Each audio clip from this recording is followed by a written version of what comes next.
Why's my record button not working? Great. Oh, recording.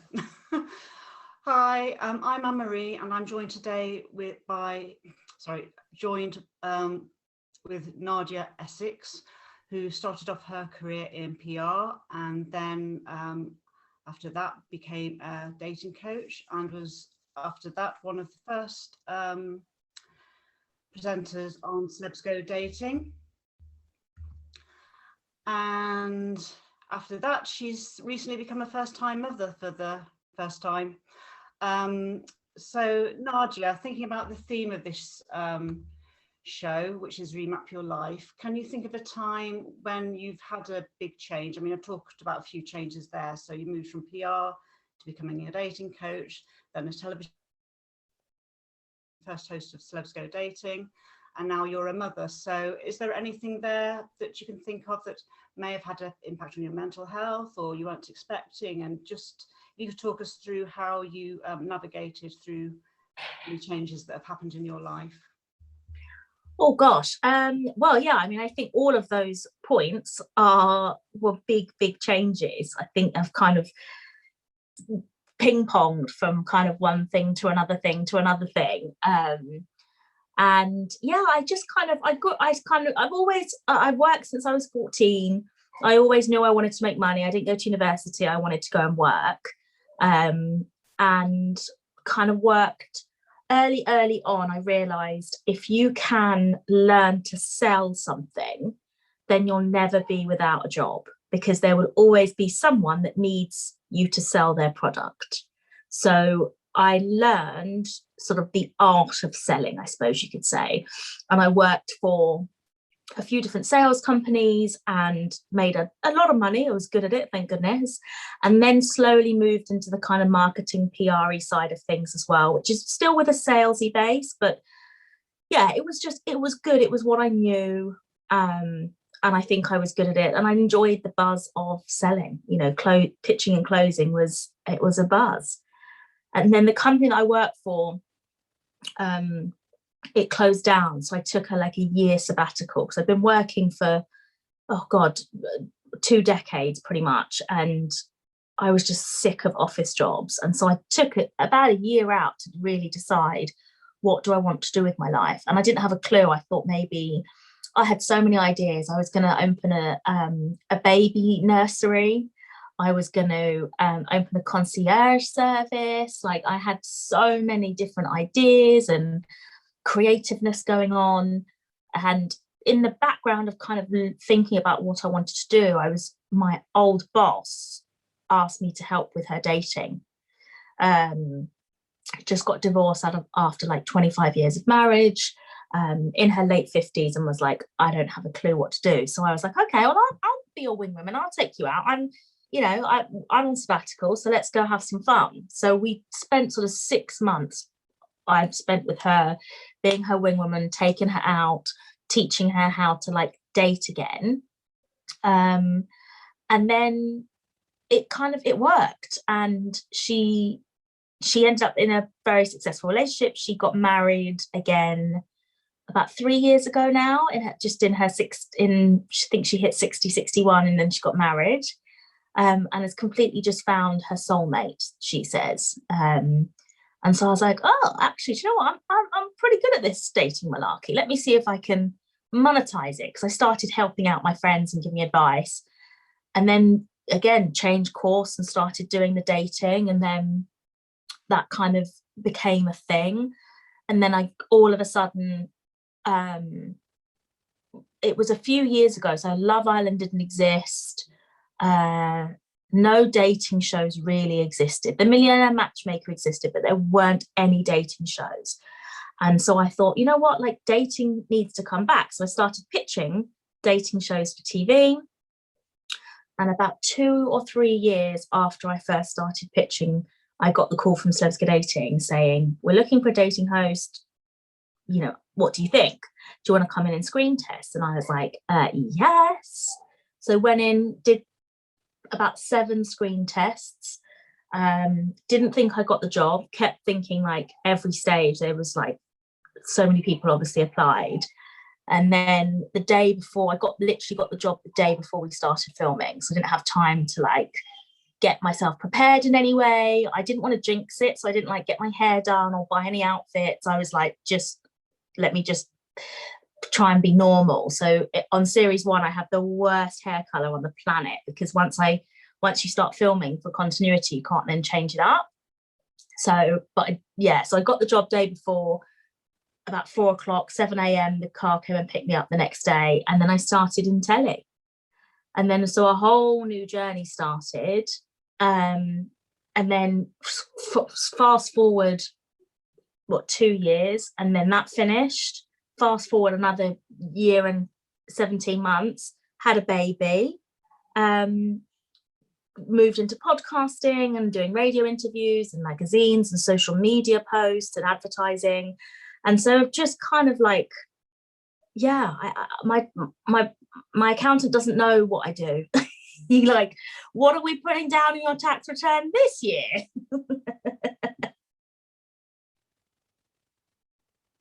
So how have you found the transition from to becoming a first-time mum? Was it what you expected? No, I don't think if you were going to continue on, but I don't think anybody can prepare you for being a parent. I think it's an absolute outrage that we don't get taught more parenting skills.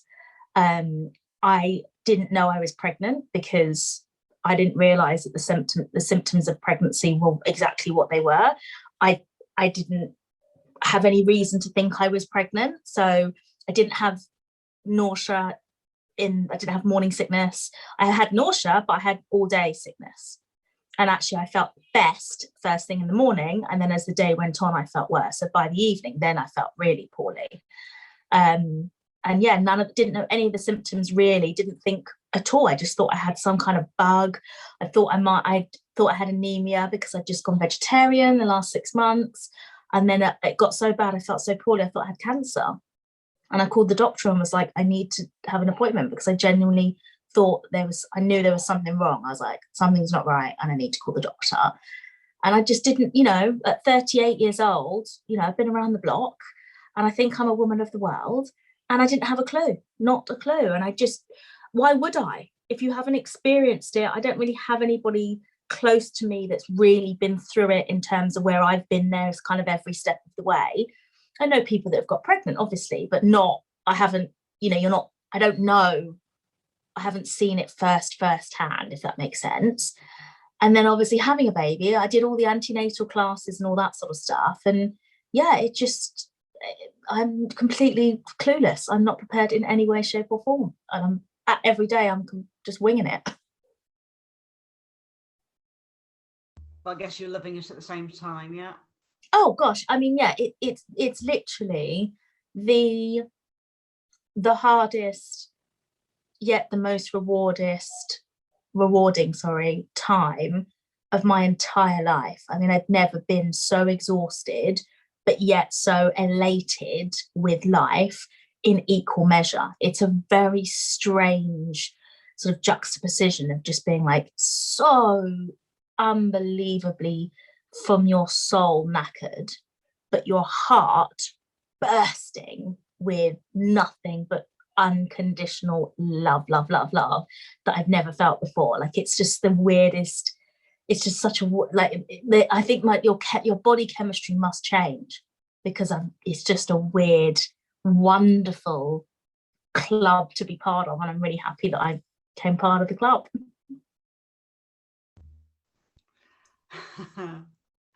That's lovely. I mean, I'm not a mother myself, so I'm just wondering, because I think everybody else in the room, apart from Christine maybe, is a parent. So do you have anything you'd like to add, or anything you'd like to ask Nadia? Or no, I just like to double what you said, Nadia, that being a parent is like one of the hardest things and I became a parent pretty old, so I didn't have to go through that young parenting thing. But I just praise anyone that has children, especially if you're on your own and you bring them up. That's and that's what my mum went through basically. So I grew up in that situation, so I know how tough it is to be a parent. So I just get props to you, girl. Back at you, honey. And how was the transition, going back a bit, from having like a normal life to living a sort of celebrity in inverted commas lifestyle for you? So you went from a normal office job, then went into television, and then your profile got raised. How was that for you? I think it was, I mean, it was great. It was everything that I could have imagined that it could be, but a lot of it that I wasn't prepared for. I was very, like, it was when I was on telly, it was a very different time. And I know it wasn't that long ago, but we really have moved on massively. So, you know, I was very much alone. I didn't feel I had anybody that I could confide in or talk to about my problems. I didn't feel that if I had any issues with anything that we were filming, that I could actually voice that opinion and not be thought of as troublemaker or diva or all that sort of stuff. There was no real duty of care in terms of, you know, I felt I was very, very unhappy, but at the same time, really happy. You know, I'd got everything I ever wanted, but at the same time, I was miserable. And I couldn't tell anyone about it. I couldn't talk to anyone because I don't think anybody would have understood, because nobody wanted to hear it. And when I finally did confide and open up into one of the producers about how bad it was and how bad I was really feeling, they literally just said, we've only got 3 days left of filming. Let's just get through these next 3 days, and then that'll be it. You know, you can have a break for the next few months. And it's like, thanks. You have to go downstairs and like smile in front of the camera. And it's like that no one cared. Everyone was so overworked as well that nobody had the energy to take on board my issues. It was just turn up, shut up, and just get on and stop causing trouble and stop making, you know, being annoying. Just be easy, just shut up and carry on. And that was really hard because obviously I wasn't used to that. I'm used to, if I have a problem, speaking about it or talking about it or saying that I have a problem. So to be kind of like shushed, I found really, really hard. And I just wasn't expecting, I suppose I wasn't expecting the high levels of criticism. I know that, you know, anybody gets criticism, but I just wasn't, I was so naive that I didn't, when it came, I just didn't handle it very well, because I just was so angry that people were being mean for sometimes things that weren't my fault. So for example, series 1, we had a couple called Nadia Essex and Stephanie Pratt who got together, and it was like forbidden. And the producers forced me, and I say forced, and I know that you have an option, but I really didn't feel like I had an option. This was series 1. I was lucky to get the job. You know, this was what they were told me to do, that I had to be against the relationship. And so I had to go on camera and voice my opinion and say that I was against the relationship. And when that series finished, I remember I think Stephanie had something like 1 million followers on Twitter. And obviously it didn't go down well that on telly I was anti the relationship, because everybody was in love with the Stephanie and Jerry romance, which lasted about 3 months, but that's by the by.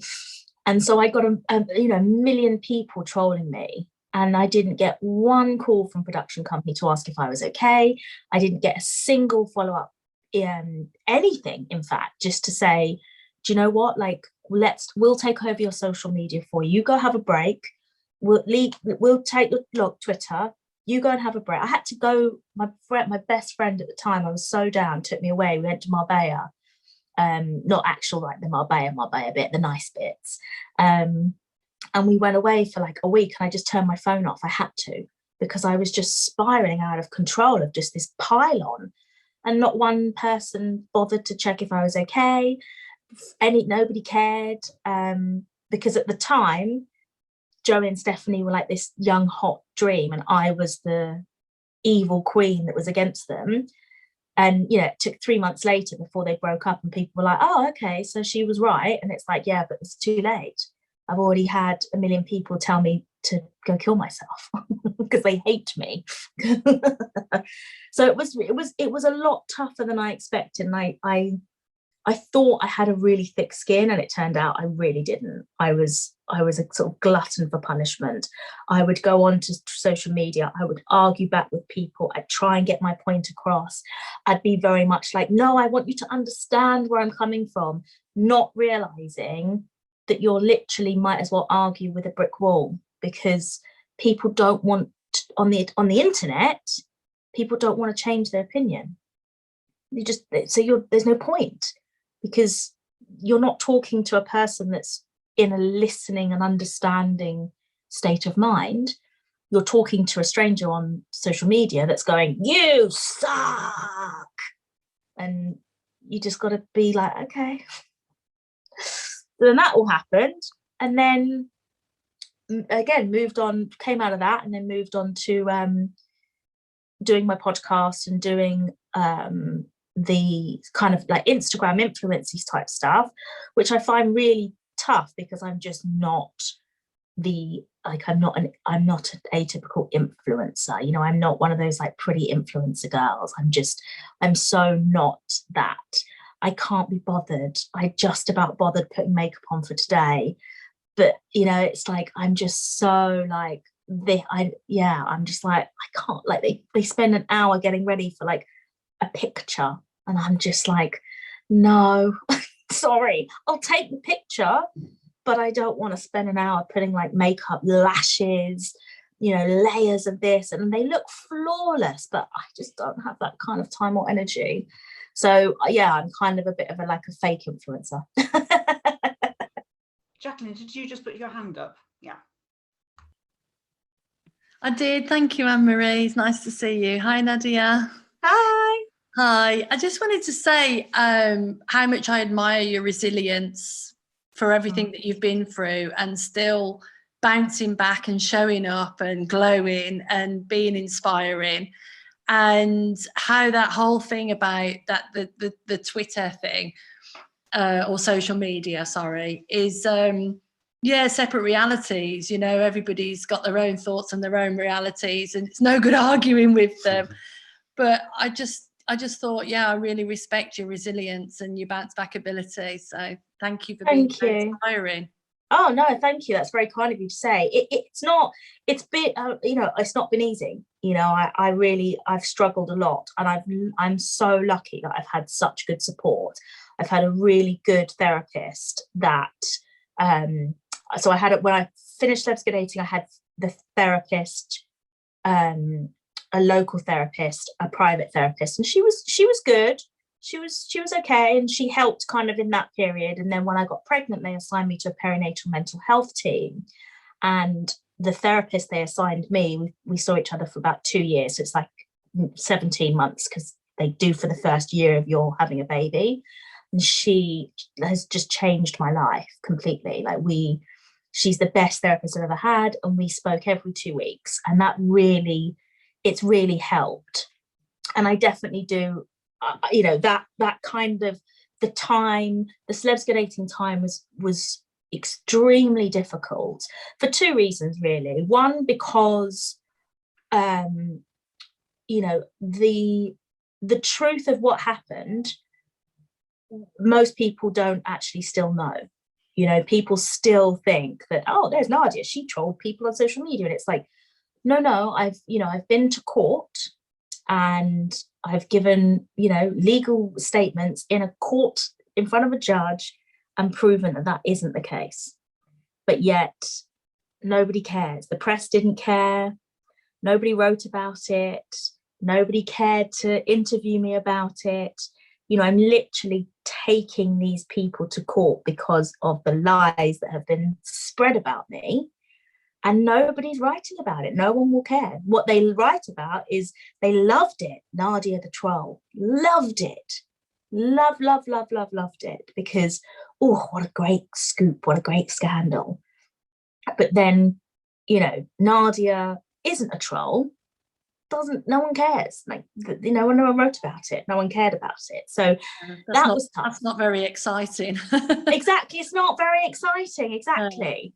What would you say? Oh, sorry. No, please.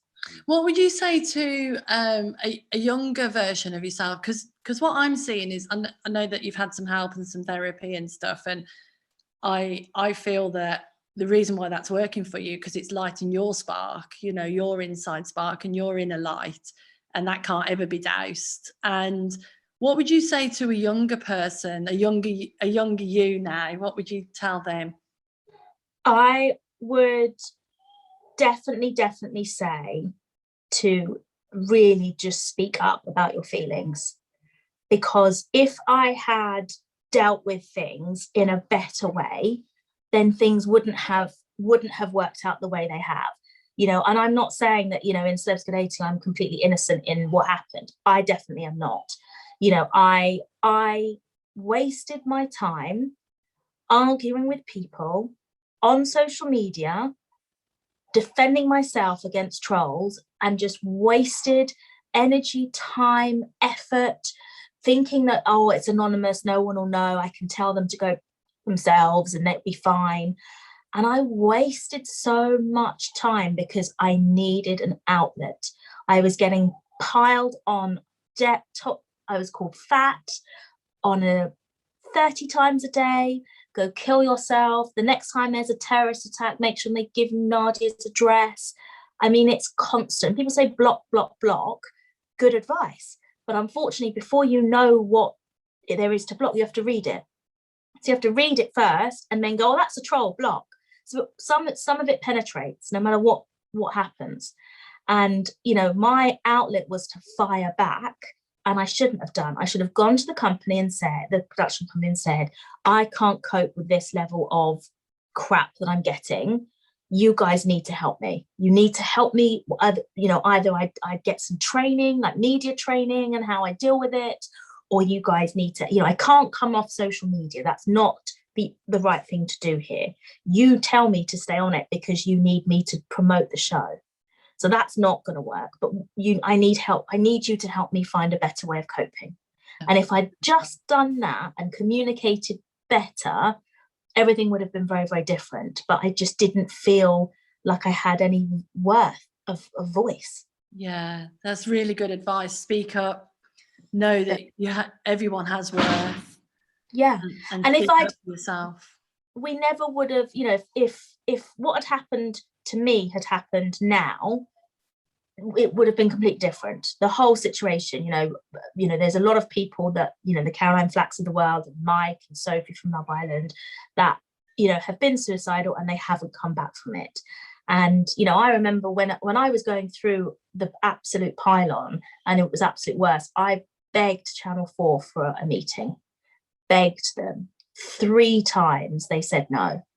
And I was like, this is happening. I'm getting lied about. I'm getting piled on. The production company are just like this. I can't cope. I'm on my own and I can't cope. Please, I need help. And they said no. They wouldn't even meet with me. They wouldn't meet with me to hear my side of the story. They wouldn't meet with me to discuss anything about it. It was no.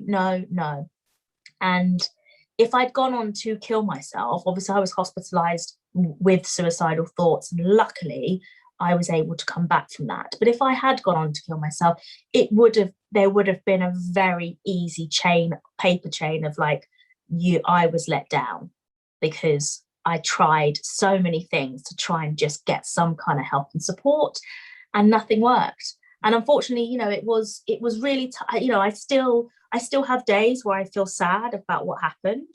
And my therapist said that I do have PTSD because of that situation. But I definitely am trying every day to like, not let it go, because that's a little, let it go is a bit cliche, but trying to come to terms with what's happened. you know, and that it's a part of my life that if everything didn't happen exactly the way it's happened, there could be a chance I may not have my son. Yeah. And I wouldn't risk not having him. So I would go through all of that shit all over again. Excuse me, sorry for swearing. I'd go through all of that again if there was any doubt that I wouldn't have him at the end of it, because he is worth every single second of how bad I felt.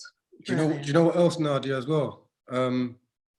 Everything what you went through sort of makes you who you are here now. So you see, since you've been talking, all I've been seeing is resilience and strength and maybe a bit of naivety in the beginning, where you sort of like, you got your dream job, but it come with a cost. Yeah. And being naive and innocent just to think that's a cost you can accept. Yeah. But the long-term effects of that cost, but you're still showing up here now as yourself. And one thing that you can definitely say is a bonus that come out of that is your son. Yeah. There's other things that come out of that, because now you know how truly strong you are. Because when you was talking, it just reminded me of the Caroline Flack. That just came to mind straight away. And you was, I think, was a few years before that. Yeah. So the same. It's the same. It's the same. We. I mean, obviously, like, you know, and it's not. This is what's crazy, is that it wasn't even close to the same. Like, Caroline got accused of, I think it was like going to be like attempted murder because she hit him over the head with a lamp while he was sleeping. You know, that, or whatever she was arrested for. Like, she was arrested for a crime that potentially she did or didn't commit. Mm-hmm. I told some trolls on the internet to F off. You know, we did get treated the same, but if you look at the crimes, it's the disparity. I think it was just really, really unfair that I just got exactly the same treatment as Caroline. And I'm not saying either of us deserved it. I'm not saying that, but I do. You know, it's just one of those things where it's like, wow, it just was so unfair that the pile-on was so heavy, when literally I was just telling people who were trolling me to do one. You know, as you know, with the media and all those things, it's not exactly the narrative. It's the narrative that they want to portray. Oh yeah. That they feed into. So you, as being the girl that's trying to fight back the trolls, they're not interested in that. But you being through all that experience, I think, has made you a more rounded and a more better person. That moving forward, you can kind of see the pitfalls that you fell into before. So moving forward, at least you know you're furnished with the knowledge of not being able to fall in that exact pit hole. And even if it's a similar one, at least you know what it looks like. So exactly. I genuinely believe, like, I don't know if, you know, people say God or a higher power, the universe, or whatever terminology, but I genuinely believe that I was on a path. And it wasn't a very good path. I didn't like myself very much. And I was getting on this path, and it wasn't the path I was supposed to be on. And God, the universe, had to create a train wreck of explosion to derail me onto a different path. Because I look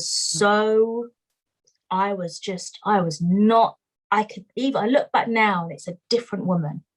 I didn't like myself. I didn't, right? I could say the same thing. Yeah, I had to go on a train that was destined for destruction, but then when it destroyed, only then did I jump off the train or get off and switch paths into a path that wasn't even available I didn't think was available to me. But same. Out of a train crash came something beautiful, which I get chills. I hold on to every day. Yeah. And same, it's like I genuinely have to be thankful, because I'm sure the universe probably tried to give me many an opportunity to make the change myself. And I was just like, no, I'm doing me. And then finally it just went, you know what, woman, you're not listening. So bam, have that.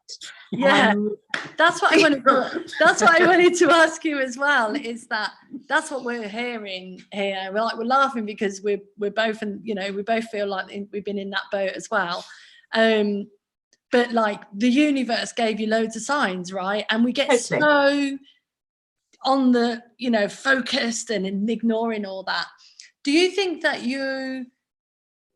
do you listen now more to the universe, to those signs and to that wisdom? Yeah, I mean, I listen so much that I don't even get on the train if I think that there is a possibility that it can take me in a direction that I potentially don't want to go in. Like, I'm that far now aware that it's like, if I'm not, and sometimes I get on the wrong train, and I'm human, I still make mistakes, and I still go, darn it, I should have handled that better. That's okay, but that is okay. But carry on, but that's okay. But exactly. And I always think of mistakes and failures as the universe is giving me an opportunity to learn. And when it puts an opportunity of hardship in my way, I can make two choices. And some choices I'm really proud of. And I'm like, yeah, I did that. I behaved exactly how I wanted to behave. And I'm proud of myself. And then sometimes, even now, like the other day, I was really super duper duper tired, and this woman just couldn't stop having a go at me on Instagram, and I literally was just like, oh, bugger off, and ended up getting into like not an argument, but like a chat with her about, and I entertained her, and I shouldn't have done, because I know better than to entertain people on the internet that are coming to me with hate. I know better than that. But I was so sleep deprived, and that my strong barriers were lessened. And she just managed to like get through the chink in the armor. And then afterwards, I remember just thinking, right, delete the messages, get it gone. You know better than this. You're getting worked up. This is nothing is worth. Your peace is more important. Breathe. Your peace is more important. Delete the messages. It's not about getting one up. It's not about who's wrong or right. Just take it, say, okay, done. And so I apologized to her. She didn't accept my apology, but I apologized to her and was like, right, next time I'm going to do better. So I just use those opportunities to just try and be better and do better. And do you know what I see in that, Nadia? Not that you're beating yourself up about how far down the track you went with that Instagram, but just knowing that next time you've got the capability to do better. And next time you may not go so far down. You might go a little bit. Yeah. But there's always that chance to catch yourself and just rein it in. But just by knowing that and seeing that how you handled it, might not be, there's a better way to do it. Definitely. You'll find your way. There'll be a time when you get them things and you look at it and you know how to deal with it. And it's just, that don't even faze me no more. I know how to deal with that. Because I think to myself, there is going to show up as a better person for your son. Yes. Than the one who's, let me do the Instagram thing. And exactly. That's what I can see. And that's what I want to, I want to be, I think children learn from behavior, not being told. They learn from what they see, not what they're told to be like. And I want to be a good person. And I think I've realized that when something like that happens, whether it's on the internet or in real life, when there's confrontation, I have a very sort of over exaggerated need for justice. And it's something that my default is, you're wrong. I'm going to tell you about yourself because you need to change your ways. And that's kind of my default way, but that's the old way of just spending my time telling people about themselves because I had justice.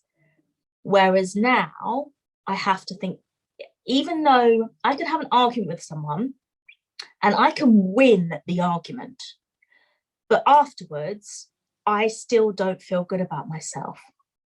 I still am like, oh, I let myself down there. I shouldn't have argued. And so what I've realized is that I have to think about, in the moment, I might feel like, yeah, take that. But actually, I still feel bad down the line. So I might as well not argue. And even though in the moment, I'll be like, oh, I feel bad because I let them get away with it. Actually, an hour later, I've forgotten all about it and I'm great. Whereas the other way around, I'll argue and I'll be like, yeah. And then an hour later, I'll be like, oh, I'm such a bad person. Why do I keep arguing with people? Do you know what, Nadia? I had a big insight on my journey because I was in prison when I got this understanding what I'm in this room with now. And I've totally switched my life around. But it was little things like that, like getting involved in an argument and taking it somewhere it didn't have to be taken, but my ego would probably be telling me it's the right thing to do. And I didn't feel right about it. Yeah. since I got this understanding of the way my mind works and the way my thinking works, then situations where I was just about to go down that road and do something, and I've held myself and said, you don't have to do it. And then a few hours later, I felt so good because I never do it. And then even apologizing to the person about how much far I did go down, that felt much better to me than doing what I didn't want to do. So then I realized, 100,000,000%. if I follow my mind or my thinking in a certain way, then I will get a good feeling from apologizing because I know that's the right thing to do. Yeah. So that's your wisdom in you telling you what you just done. It might have been right because you won the argument, but inside you, you know that it wasn't the right way to go. And just by you seeing that and talking about in the moment, because that's where everything happens in the moment, just by you seeing that, yeah, you got wisdom in there, girl. You just need to listen to that voice a little bit more. Definitely. And it's ego and soul. Sorry, Peter. I was just going to say, Derek just took the words right out of my mouth about ego and wisdom. Yeah, 100%. Yeah. It's all ego. That argumentative part of me is pure ego.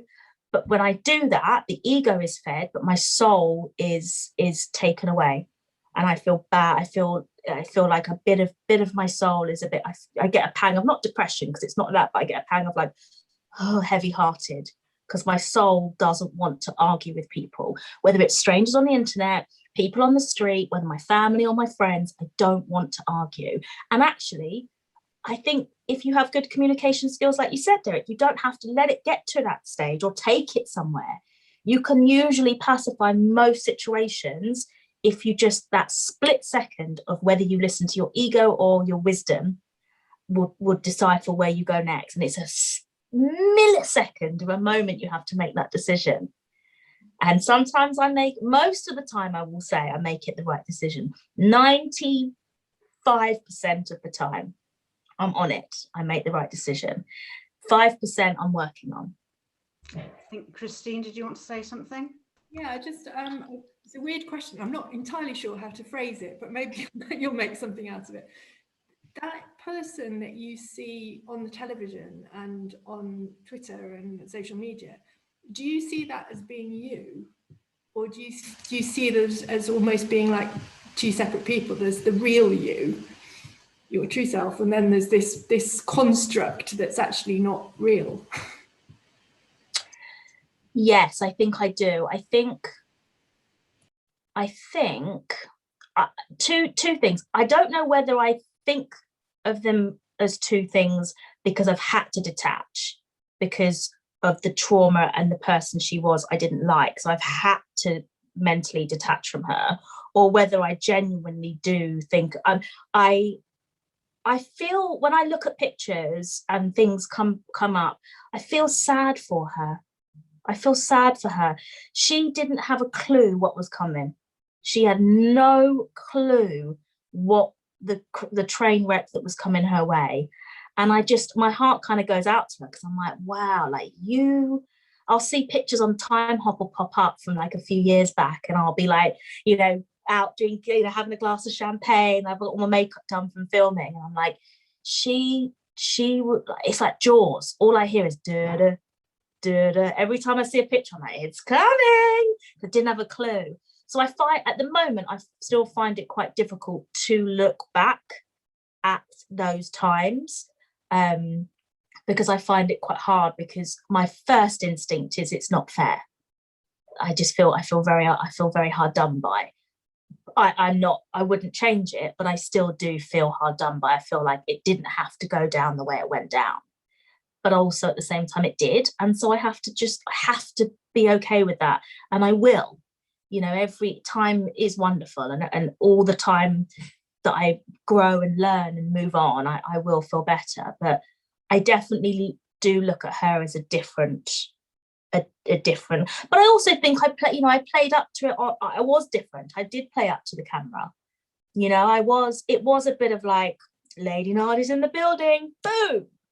And it was a bit of a show, which helped, be able to go home and just kind of take my lashes off and just be like, oh, this is me.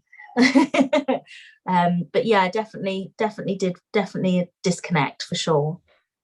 Come on, Peter. And Nadia, do you know if the media companies, the production companies, and that now are actually helping the presenters at all with bullying, cyberbullying, and that type of stuff? Do you happen to know any of that? I think that the people that are on telly get maybe a phone call every 6 months asking if they're okay. I think that as Caroline Flack proved, and I know things have changed since she passed, but I think if somebody did something like Caroline Flack, I'd be very, very surprised if they behaved in it. Yeah, you have to remember, telly really is still owned by old white men. They're just that's why we get the same programs, the same people on it. It's so boring because it's just a load of old white men that have no vision, nothing really going on. It's like, of course, you've got your Philip Schofield and Holly, Amanda Holt, you've got your core people that it's just easy. There's no, and all these young sort of Love Islander people, they don't really care.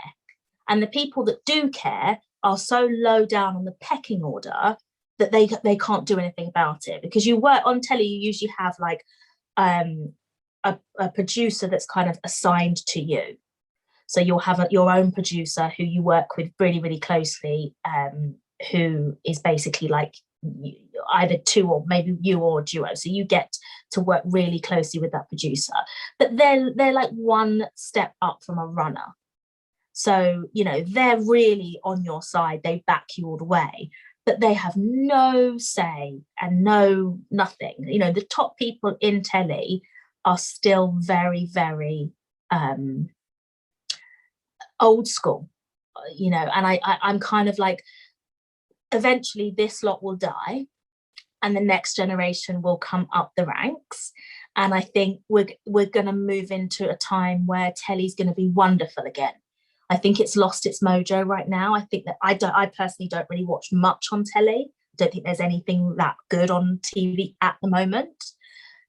Obviously, you've got Netflix and Amazon Prime that are taking over, but I definitely think that TV will come back because it just needs fresh eyes, fresh perspective, fresh talent, and just fresh ideas. It's so all the shows are so boring. Like, was it last Saturday night? There was a show about people would walk on and you have to tell whether they're a good singer by the way they look.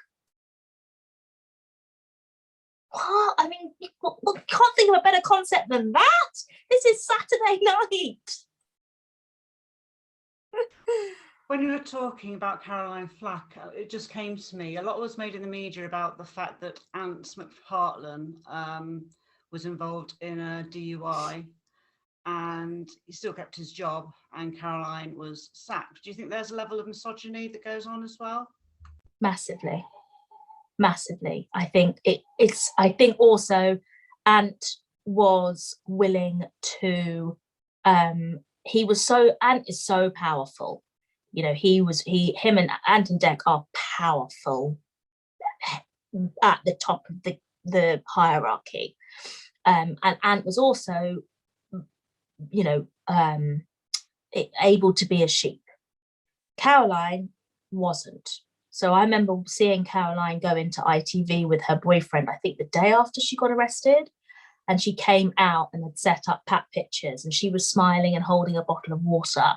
And I remember seeing those pictures and being like, oh, ITV are not going to like that, because she'd set up these, Ant quietly went away. It was all press statements on his behalf. He was very protected.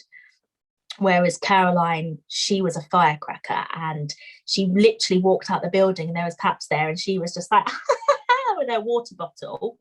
And I know for a fact they would have been fuming at her. And so I think, again, it's like, it definitely misogyny, 100%. And also, a sense of she can't be restrained. She can't be kind of tamed. And so let's let her dig her own grave. Also, let's let her dig her own grave, which, you know, I was completely wrong. What they should have said to her is they should have brought Caroline in and said, look, you screwed up, we know this, okay? I think she probably would have been found guilty. I think she, you know, whatever happens, I think, who knows, but you know, even if she did get found guilty or not guilty, ITV should have said, go take a year off. You've got enough money to last you a year. Take a year off. In a year's time, we'll come back. We'll do a documentary documenting your path back into society. If you know, if whatever happens, whether you have to go to rehab, whether you have to do whatever you have to do, but we'll do a documentary and we'll make this a learning opportunity for everyone. But like they said to her, take a year off. Here's a bunch of money. Go and, you know, go to America for 6 months, stay out the country, stay out the limelight, keep your head down, and when you come back, we'll keep, you know, we got you. And I think if they'd said that, I think it would have been very different. I think she went into that meeting with ITV. ITV basically were like, there's not much we can do, Caroline, to be honest with you. We have to wait and see whether or not you're found guilty or not guilty. We'll make a decision about your future once that happens. But until then, we can't be seen to support you. And I reckon she would have come out of that meeting and been like, well, what the, you know, and then gone to the court case. And I think, I just think it was a comedy of errors almost. It was like, you know, what whoever was, the night before the court case, she tried to take an overdose. And that should have been, you know, not public knowledge, but broader knowledge, definitely, because she was obviously a risk. I think whoever told her to wear that outfit to court was bonkers, because I think that she turned up to court and the emphasis was on her mini skirt and her, you know, low cut top, and it should have been on this woman who is going through the worst time of her life. And then afterwards, the press kept getting pictures of her out with her friends smiling and making it as if to see she's not remorseful. And it's like, damn, this is so obvious what has led up to this. People are, oh, it's such a shock. It wasn't to me, because I watched every pat picture and thought, oh, they're not, ITV aren't going to like that. Saw the court case and was like, they are going to crucify her for her outfit. Saw her the next 2 days later with her friends drinking Costa coffee, laughing, and was like, ouch, the public are going to go mad. So it wasn't a shock to me, unfortunately. And that's a really long-winded way to answer your question, sorry. Go on, Derek. No, I was going to say, I was watching one program about that Caroline Flack thing and like her history with boyfriends, and when she broke up with her boyfriend when she was like 14, 15, she made an attempt in her life, and she had that sort of dependency tendency towards men. So it's proper duty of care that they've known that's in her history and seen what she's going through and not try to help her out. But then now you're saying there's some other politics going where they might not have really wanted her there, or they've just let her go. But that is a proper cutthroat. That is oh God, yeah. I was in, that is like proper cutthroat, and they don't care about nobody. It's just about the numbers, the viewing audiences. Absolutely. At any expense. And if I can come back to you now, I just see that's a straight vulnerability, because the way they even offered you the job, like the day before, you don't get a chance to prepare yourself or know what kind of world you're going to go into. And nothing. You go there with your hair a certain way, and then they tell you have to keep your hair like that because that's the continuity. You're like, what? No one didn't tell me. Yeah. It's all just like thrown in at the deep end. Yeah, thrown in, and we just collect what comes out at the bottom. And when we're finished with you, you just walk out the side door. And whatever side door you pick, whether it be disgrace, whether it be whatever, but whatever side door you pick, that's how you go out. And I'm not defending production companies in any way, shape, or form. That's not what I'm trying to do. But there is nobody's job to care. Nobody gets paid to care. Everybody gets paid for a certain role. Production company get paid to produce a show. Editors get paid to edit the show. Networks get paid to put it on telly and find advertising for it. There literally is not one person who gets any money for caring about the duty of care. They've got resident psychologists that are on side. There was a resident psychologist for the production company, and I found him to be a little inappropriate. When it all kind of, we'd had a few meetings and we'd met up a few times, and he did my psych test. And then when I left, he kept calling me, and he called me like, I think 10 times in a row.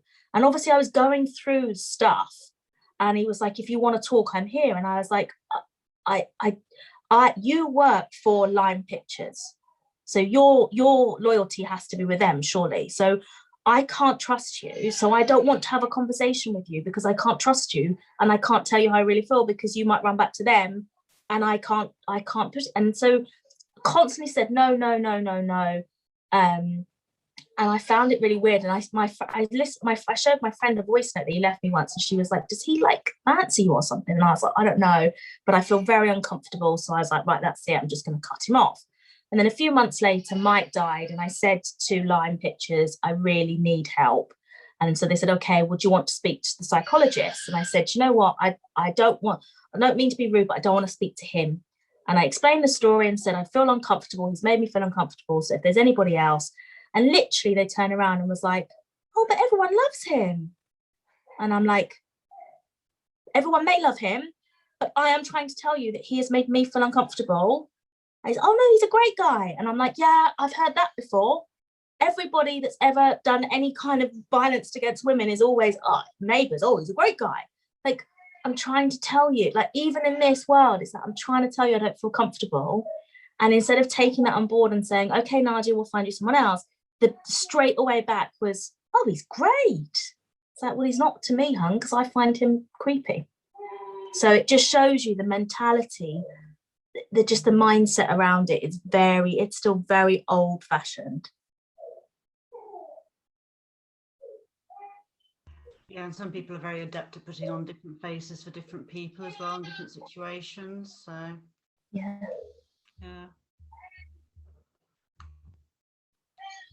So anybody got anything else to ask Nadia, or any comments or anything? I was just going to say it's been so interesting and so just inspiring to really hear you bouncing back amidst all of that, and really respect you. Enjoyed it. Thank you, everyone. You've all been lovely. Okay. So I really appreciate the warmth and the kindness. It's yeah, I really felt like I said when Peter came on, he was like, you nervous? I was like, no, I just feel like I'm gonna be chatting to friends, and that's exactly how you've all made me feel. So thank you very much. Thank you. Thanks, Nadia. Just say, Nadia, that was in reply to your honesty and forthcomingness with your telling your story, because I felt that right here. Yeah. All right. Thank you very much. Thank Good energy all round. Thank you, guys. Thank you. Stay safe. Bye. And you. Stay safe. Bye, guys.